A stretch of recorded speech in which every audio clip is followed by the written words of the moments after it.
கவனித்து பாருங்கள் என்று போதித்தான் அருங்கொடைநாதன். உடனே திருத்தியாகி, அதாவது மறைச்சாட்சி, அருங்கொடைநாதனே, நீர் சொல்வது ரோமையர் 8:5 படி அற்ப கொடை, அதாவது ஊனியல்பு நாட்டம்.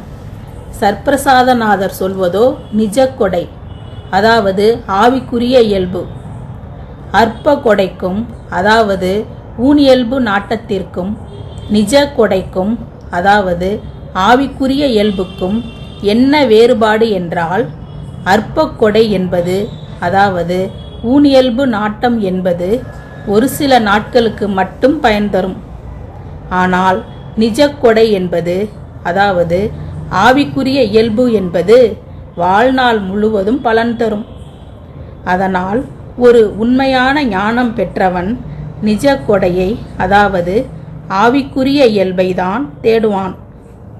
நீ காட்டும் வஞ்சக கொடையை 2 தெசலோனிக்கர் 2:11 படி தேட மாட்டான் என்று சொன்னதும் அருங்கொடைநாதன் என்ன செய்தான் என்றால், வஞ்சகம் என்ற வார்த்தையை வைத்து திருத்தியாகியை, அதாவது மறைச்சாட்சியை அச்சுறுத்தியாவது விருந்துக்கு, அதாவது திருப்பலிக்கு போவதை தடுத்துவிடலாம் என்று எண்ணி மிரட்டார், அதாவது திருவிழியை மேற்கோள் காட்ட தொடங்கினான்.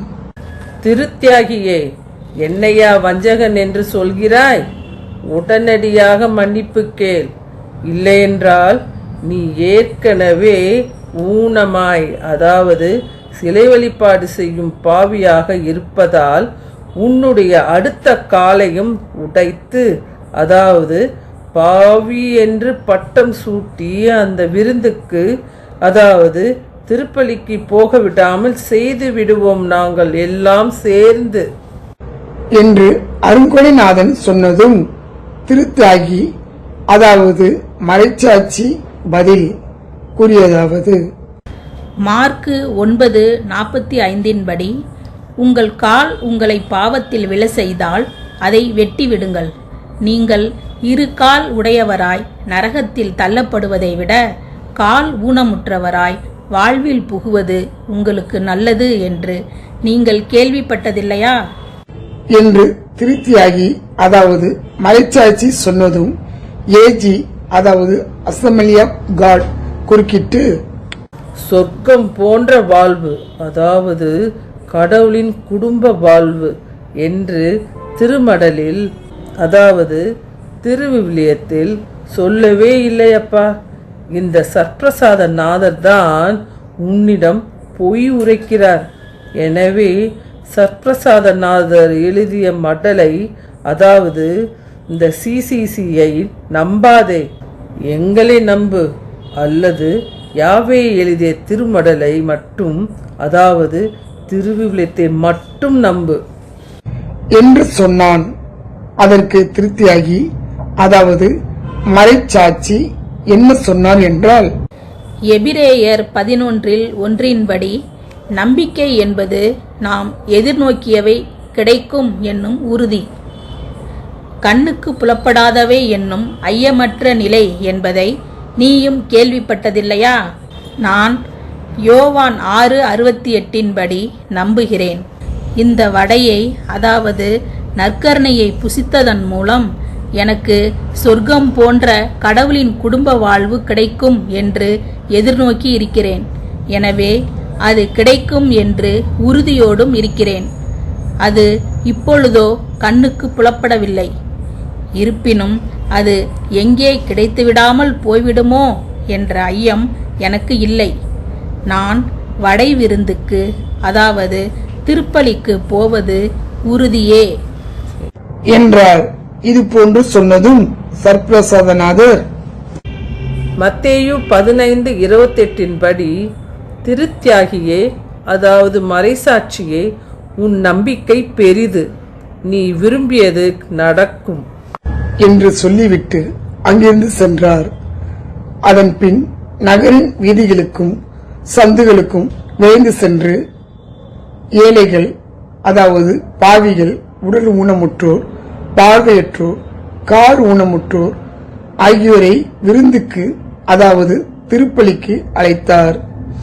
சர்ப்பிரசாதநாதர் சென்ற இடமெல்லாம் மகாத்மா மார்ட்டினும் ஏஜியும் அதாவது அசெம்பிளி ஆஃப் காட் அருங்கொடைநாதனும் மற்றும் அவரை சேர்ந்த அனைவரும் சர்ப்பிரசாதநாதர் சென்ற இடமெல்லாம் அவர்களும் சென்று திருத்தியாகியை அதாவது மறைச்சாட்சியை சோதிப்பது போலவே விருந்துக்கு அதாவது திருப்பலிக்கு வருவதை கெடுக்க பார்த்தார்கள். அவர்களுடைய சோதனையை திருத்தியாகியை போல் வென்றவர்கள் அனைவரும் விருந்துக்கு அதாவது திருப்பலிக்கு கூட்டி வரப்பட்டனர். அதன்பின் சர்ப்பிரசாதநாதர் யாவே எஜமானை பார்த்து, தலைவரே, நீர் பணித்தபடி செய்தாயிற்று, இன்னும் இடம் இருக்கிறது என்றார்.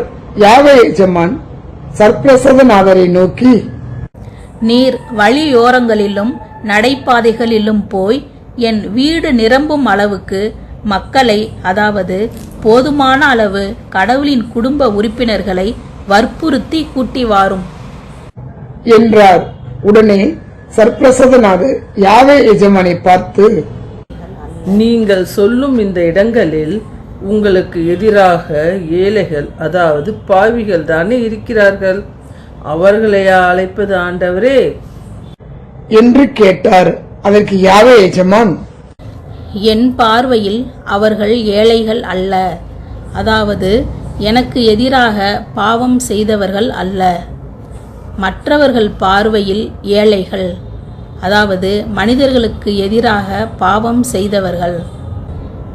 என் பார்வையில் ஏழைகள் என்பது அதாவது எனக்கு எதிராக பாவம் செய்வது என்பது எதுவென்றால், நான் அழைத்தும் என் சொத்தில் பங்கெடுக்க மறுப்பவர்கள்தான் என் பார்வையில் ஏழைகள் ஆவார்கள், அதாவது எனக்கு எதிராக பாவம் செய்தவர்கள் ஆவார்கள். எனக்கு வேண்டியதெல்லாம் எனது வீடு நிரம்பும் அளவுக்கு அதாவது போதுமான அளவு கடவுளின் குடும்ப உறுப்பினர்களாக உன்னுடைய பங்காளிகள்தான் வேண்டும். ஏழைகள் அதாவது பாவிகள் என்று நீர் சொன்னவரெல்லாம் நான் எதை கொடுக்க திட்டமிட்டு இருக்கிறேனோ அதை அடையதான் அவர்கள் ஏழையானார்கள். எனவேதான் அவர்கள் மற்றவர்கள் பார்வையில் ஏழையாக தென்படுகிறார்கள், அதாவது மனிதனுக்கு எதிராக பாவம் செய்தார்கள். அவர்கள் அடைய நினைத்த வாழ்வுதரும் செல்வத்தை என்னிடமே பெற்றுக்கொள்ளலாம் என்று அவர்கள் தெரிந்து கொண்டால் மற்ற மனிதனிடத்தில் அதை தேட மாட்டார்கள். அதன் விளைவாக என் பார்வையில் மற்றவர்களை விட இவர்கள்தான் உண்மையான செல்வந்தர் ஆவார்கள், அதாவது மனிதனுக்கு எதிராக பாவம் செய்த இவர்கள்தான் எனக்கு ஏற்புடையவர்கள் ஆவார்கள். எனவேதான் பழி வாங்குவதை அல்ல, இரக்கத்தையே விரும்புகிறேன், அதாவது செல்வந்தரை அல்ல, அதாவது நேர்மையாளரை அல்ல, ஏழைகளையே அதாவது பாவிகளையே அழைக்க வந்தேன். மத்தேயு 9:13 படி, எனவே நீர் வழி ஓரங்களிலும் நடைபாதைகளிலும் போய் எனது வீடு நிரம்பும் அளவுக்கு அதாவது போதுமான அளவு கடவுளின் குடும்ப உறுப்பினர்களை ஏழைகளை அதாவது பாவிகளை வற்புறுத்தி கூட்டி வாரும். சர்ப்பிரசாதநாதரும் அந்த ஏழைகளிடம் அதாவது பாவிகளிடம் சென்றார். அப்போது அந்த ஏழைகள் அதாவது பாவிகள், அதற்கு அந்த ஏழை அதாவது பாவி தொலைவில் நின்று கொண்டு சர்ப்பிரசாதநாதரை பார்க்க கூட துணியாமல் தங்கள் மார்புகளில் அடித்துக் கொண்டு, சர்ப்பிரசாதநாதரே, ஏழைகளாகிய அதாவது பாவியாகிய என் மீது இறங்கி அருளும், எங்களையும் தயவு செய்து எஜமானின் மடை விருந்துக்கு அதாவது திருப்பலிக்கு அலையும் என்று கெஞ்சி கேட்டார். இதை கேட்ட சர்ப்பிரசாதநாதர், மத்தேயு 23:12 படி, கவலைப்படாதீர்கள், தம்மைத்தாமே உயர்த்துவோர் தாழ்த்த பெறுவர், தம்மைத்தாமே தாழ்த்துவோர் உயர்த்த பெறுவர் என நான் உங்களுக்கு சொல்கிறேன். கேட்டுவிட்டீர்களா? என்ன செய்ய வேண்டும் இப்பொழுது என்றால், இதைத் தொடர்ந்து நாளை கேட்க இருக்கிறோம். இருந்தாலும்